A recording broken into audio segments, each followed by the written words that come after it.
Good day everyone, I am Princess Elia Olanita and this video is about a tutorial of making a mail merge. Now, let's open the Word docs and then click the file that we want to edit. As you can see, this is the example of a letter that we made and it's about an invitation to participate in research na ikakandak. Makikita nyo po dito yung mga words, na nakakulay red. Kasi papalitan po ito. Ito yung papalitan natin para makagawa tayo ng mail merge. So, exit muna tayo. Then, open Excel with the information content. So, click the file. Okay, this is another examples that we need. Merong iba't ibang dates, research titles, team name, and school. Ito kasi yung gagamitin po sa paggawa ng mail merge. So, to save this file, you just have to click the file, save as, then browse. You can choose whether sa desktop or sa download mo siya gusto i-save. And you can also name the file. For example, mail merge. Para alam natin kung ano yung file na hahanapin natin sa paggawa ng mail merge. Para pagka hinanap mamaya, alam natin kung saan siya locate. Let's go back to Word docs. Click Mailings. Click Start Mail Merge. Yan. So, may iba't ibang isa-select dito. May letters, email messages. Pero, ang i-click lang natin dito is yung step-by-step mail merge wizard because this will open a pane on the right side of your screen to guide you through the process. Okay, so let's click this. Yan. So, meron tayo dito step 1 to step 6. Now, for selecting document type, there's letters, email messages, envelopes. Yan. So, since sa letters tayo, isa-select lang natin yung letters. And then, select next. Yung may arrow sa baba. Yan. So, select starting document. Click the use the current document. Ayun lang yung pipindutin natin. And then, proceed to another step. Yan. From selecting recipients, click the use an existing file and then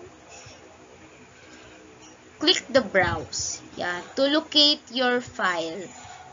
Okay. And then click open. Yan. Okay. So, you can select the appropriate worksheet if your data is in a spreadsheet. Okay. Select OK. Yan, ito yung itsura ng nasa Excel natin kanina. Yan. So, titingnan natin kung tama ba. So, tama naman. And then, click OK. Okay. Proceed to step 4. Yan. So, ito na yung write your letter. Ang gagawin natin dito is that i-click natin, double click, or para may edit natin yung paggawa. So, double click or then click more items. So, kung saan po tayo, kung ano yung hinahanap natin ng dates, dun lang po siya, dun lang yung hahanapin natin. So, from dates, pindutin natin yung insert, and then close.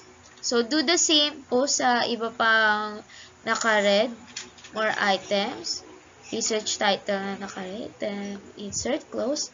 Sa team name din na nakakulay red, yung word, yan, more items, and then team name, insert, and then close. Okay. Yan, sa school din. Kasi dito natin malalaman kung yung nagawa na ba natin siya ng kung may insert ba natin yung nakalagay dun sa Excel kanina. Ang research. Okay. Once we're done, po-proceed tayo ulit sa next step. So, sa step 5 na tayo.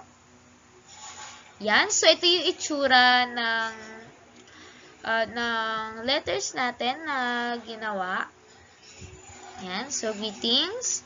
Subject invitation to participate in evaluating the effectiveness. Yan. We are Team Magno, researchers at San Jose Academy. Okay. So, ito yung mari-review natin yung letters na ginawa natin kung tama ba. Okay. For last step na tayo, step 6. Yan. Okay. Ito na yung last step na pag-complete natin ng merge. So, click edit individual letters. And then, naka-all na siya. Okay. Yan. So, i-review na natin yung letters kung maayos ba. Yan. Okay. If may errors ba or wala. Yan. So, mapapansin nyo, ito na yung madalian na paggawa po ng letters upang hindi na tayo mahirapan pa sa paggawa. Okay. So, now, we finally created letters without any errors. No? Thank you. That's all for today and goodbye.